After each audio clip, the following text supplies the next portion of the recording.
ಎಲ್ರಿಗೂ ನಮಸ್ಕಾರ. ಎಲ್ಲರೂ ಹೇಗಿದ್ದೀರಾ? ಎಲ್ಲರೂ ಚೆನ್ನಾಗಿರ್ತೀರಾ? ನಾವು ತುಂಬ ಚೆನ್ನಾಗಿದ್ದೀವಿ. 100 ಎಪಿಸೋಡ್ ಕಂಪ್ಲೀಟ್ ಮಾಡಬೇಕು ಅಂತ ಹೇಳಿ ಇನ್ನೂ 12 ಎಪಿಸೋಡಲ್ಲೇ ಇದ್ದೀವಿ. ಬೆಳಗ್ಗೆ ಎದ್ದು ಅರ್ಲಿ ಮಾರ್ನಿಂಗು ಒಳ್ಳೆ ವಾಕ್ ಮಾಡಿ ನಂತರ ಮನೆಗೆ ಬಂದು ಸ್ನಾನ ಮಾಡಿ ನಾವು ಹೊರಟಿದ್ದು ನಮ್ಮ ಅಮ್ಮನ ಜೊತೆ ಎಲ್ಲಿಗೆ ಅಂತ ಹೇಳಿದರೆ, ಈ ಒಂದು ಜಾಗ ಮರೆಯೋಕ್ಕಾಗೋದೇ ಇಲ್ಲ. ಯಾಕೆಂತ ಹೇಳಿದ್ರೆ ನಾನು ಮತ್ತು ನನ್ನ ನಾನು ಇಷ್ಟಪಡೋರು ಈ ಜಾಗ ಬಂದಿದ್ರಿ. ಆದರೆ ನಮ್ಮ ಅಮ್ಮನ ಜೊತೆ ಇವತ್ತು ಈ ಜಾಗ ಬಂದಿದ್ದೀನಿ.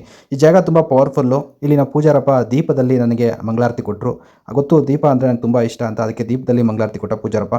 ಶ್ರೀ ಗಂಗಾಧರೇಶ್ವರ ಬೆಟ್ಟ ಅಂತ ಇದು ಬೆಟ್ಟದ ಹೆಸರು. ಇಲ್ಲಿ ಮೇಲ್ಗಡೆ ಸಿದ್ಧರು ನಿಲ್ಲಿಸಿದ್ರು ಅಂತ ಒಂದು ಪ್ರತೀತಿ ಇದೆ. ಪ್ರತಿ ವರ್ಷದಂತೆ ಈ ವರ್ಷವೂ ಸಹ ಈ ಕನಕಪುರ ತಾಲೂಕಿನಲ್ಲಿ ನಮ್ಮ ಚಿಕ್ಕಮ್ಮ ಮತ್ತು ನಮ್ಮ ತಂಗಿಯವರೆಲ್ಲ ಸೇರಿ ಇಲ್ಲಿ ಒಂದು ಪೂಜಾ ಕಾರ್ಯಕ್ರಮವನ್ನು ಹಮ್ಮಿಕೊಂಡಿದ್ರು. ಈ ಕಾರ್ಯಕ್ರಮಕ್ಕೆ ನಾನು ಹೋಗಿದ್ದೆ.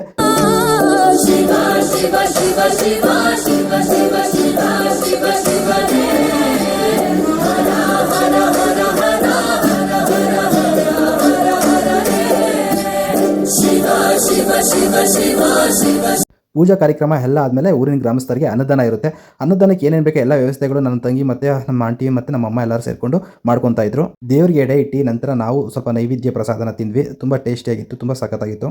ಅಡುಗೆಗೆ ಯಾವೆಲ್ಲ ತರಕಾರಿಗಳು ಬೇಕೋ ಎಲ್ಲ ಕಟ್ ಮಾಡ್ಕೊಳೋ ಅಷ್ಟರಲ್ಲಿ ನಮ್ಮ ಚಿಕ್ಕಪ್ಪ ಅಂತೂ ರೈಸ್ ಮಾಡಿಬಿಟ್ರು. ರೈಸ್ ಮಾಡೋ ಅಷ್ಟರಲ್ಲಿ ನನ್ನ ತಂಗಿ ಕೂಡ ಸಾಂಬಾರು ಕೂಡ ಸೂಪರಾಗಿ ಮಾಡಿದರು. ಸಾಂಬಾರು ಕೂಡ ರೆಡಿ. ನಂತರ ಎಲ್ಲ ಭಕ್ತಾದಿಗಳು ಬಂದು ಪ್ರಸಾದ ತಿಂದ್ಕೊಂಡು, ಹಾಗೆ ಅವ್ರ ಜೊತೆ ನಾನು ಸ್ವಲ್ಪ ಪ್ರಸಾದ ತಿಂದ್ಕೊಂಡು, ಹಾಗೆ ನನ್ನ ತಂಗಿಯರು ಇನ್ನೂ ಬಡಿಸ್ತಾನೇ ಇದ್ದರು. ಸ್ವಲ್ಪ ಪ್ರಸಾದನ ನಾನು ಹಾಗೆ ಮನೆಗೆ ತೊಗೊಂಡು ಬಂದೆ. ನಮ್ಮ ಏರಿಯಾದಲ್ಲಿ ಫಾರೆಸ್ಟ್ ಇರೋದ್ರಿಂದ ಆನೆಗಳ ಕಾಟ ಅಂತ ಹೇಳಿ ನಾನು ಅಲ್ಲಿಂದ ಮನೆಗೆ ಬಂದೇ ಬಿಟ್ಟೆ. ಮುಂದಿನ ವಿಡಿಯೋಗಾಗಿ ನೋಡ್ತಾ ಇರಿ, ಕಾಯ್ತಾ ಇರಿ. ಅಲ್ಲಿಗಂಟ ಬಾಯ್.